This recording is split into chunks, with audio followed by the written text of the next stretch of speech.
حضرت ابو بکر صدیق کا زمانہ تھا تو ایک شخص ملک شام کا رہنے والا، بڑا قرضہ چڑھ گیا اس پہ،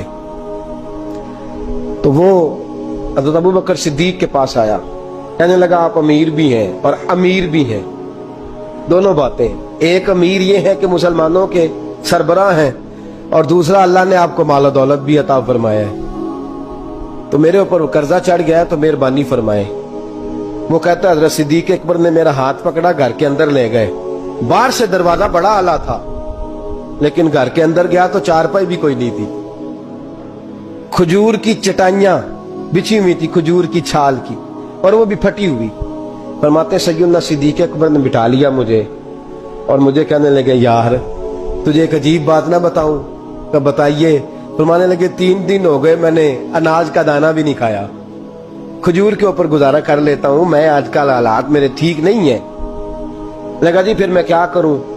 تو آپ فرمانے لگے تو عثمان غنی کے پاس جا۔ کس کے پاس؟ شخص کہنے لگا جی مجھے تو بہت سارے پیسے چاہیے۔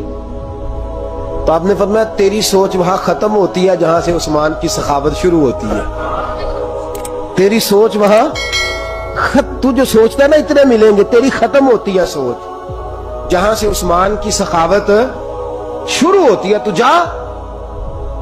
کہنے لگا جی آپ کا نام لوں؟ فرمایا ضرورت ہی نہیں پڑے گی۔ جی میں ذکر کروں گا کہ مجھے امیر المومنین نے بھیجا ہے۔ فرمایا ضرورت ہے، صرف اتنا تو جا کے بتانا کہ میں مقروض ہوں اور رسول اللہ کا نوکر ہوں صلی اللہ علیہ، اتنا بتانا کہ مسلمان ہوں، مصطفیٰ کا غلام، بس، اور کسی اضافے کی ضرورت۔ کہا جی وہ دلیل مانگیں گے؟ فرمایا عثمان خیرات کرتے تفتیشیں نہیں کرتا، عثمان اللہ کی راہ میں دیتے ہوئے تفتیشیں 10 روپے دینا اور 100 بات سنانا فقیر کو، تک تو نہیں نا، 10 روپے اور 100 قسم کے تانے نہ دے تو میاں چشم پوشی کر جا، تجھے کس نے اجازت دیا ٹٹولنے کی، پھولنے کی اور کرودنے کی؟ یہ حال اگر تیرے ساتھ کیا جائے، رب اگر تجھے ٹٹول کے دے تو تیرا کیا بنے؟ رب کریم اگر تجھے ٹٹول کے دے کہ پہلے بتا نمازیں کتنی پڑھی ہیں، سویرے اٹھتا ہے کہ نہیں، تو تیرا کیا حال ہوگا؟ تو ٹٹولتا پھرتا ہے 10 روپے دینے کے لیے۔ حضرت عثمان غنی کی عادت نہیں، وہ شخص کہتا ہے میں چلا گیا، پوچھتا پچھاتا دروازے پہ پہنچا، دروازے پہ دستک دی تو حضرت عثمان غنی کے اندر سے بولنے کی آواز ہے، اپنے بچوں کو ڈانٹ رہے ہیں، کہتے ہیں یار تم لوگ شہد کے اندر، دودھ کے اندر شہد ملا کے پیتے ہو، خرچہ تھوڑا کم کرو، اتنا خرچہ تم نے بڑھا دیا ہے، تم دودھ کے اندر دودھ بھی میٹھا شہد بھی میٹھا، ایک چیز کھا لو، کو بیمار ہو 2 چیزیں استعمال کرتے ہو۔ کہتے ہیں میں نے کہا ابو بکر تو بڑی باتیں بتا رہے تھے، اور اس قسم کے کئی واقعات حضرت عثمان غنی کے ساتھ ہوئے، وہ تو بڑی باتیں بتا رہے تھے، اور یہ آدمی دودھ شہد سے لڑائی کر رہا ہے، اور مجھے کئی 1000 درہم چاہیے، دینار چاہیے، مجھے دے گا؟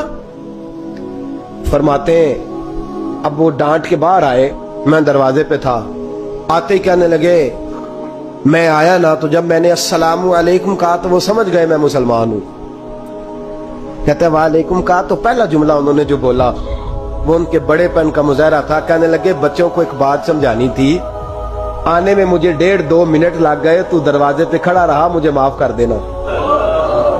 بڑے لوگوں کی بڑی باتیں، بڑے لوگوں کی بڑی باتیں، اتنا بڑا قد ہے اتنا بڑا اخلاق ہے۔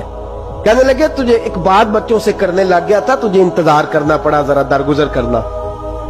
کہتے ہیں پھر انہوں نے دروازہ کھولا، جو اس وقت ان کا ماحول تھا، حویلی کا، ڈرائنگ روم کا، جو بھی، مجھے بٹھایا۔ کہتے ہیں میرے لیے جو پہلی چیز آئی وہ دودھ کے اندر شہد ڈال کے وہ لائے۔ کہتے ہیں میرے دل میں خیال آیا گھر میں جھگڑا کر رہے تھے، مجھے پلایا، اس کے بعد کھجوروں کا حلوہ آ گیا۔ کہتے ہیں میں نے کہا بچوں کو کہہ رہے تھے ایک میٹھی چیز استعمال کرو، میرے لیے 3 آ گئی ہیں، 3 آ گئی، عجیب شخص ہے۔ کہتے ہیں میں لیکن ابھی میرا تصور جمع نہیں، میں نے کہا اتنا تگڑا نہیں جتنا حضرت ابو بکر نے بتایا ہے۔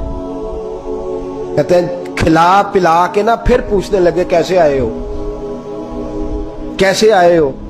تو کہتے ہیں میں نے کہا کہ جناب میں مجبور ہوں، آج بہت سارے لوگ ہیں نا جن کے پاس کسی کی بات سننے کا ٹائم ہی نہیں، کہتے ہیں موٹی موٹی بات کریں، آخری۔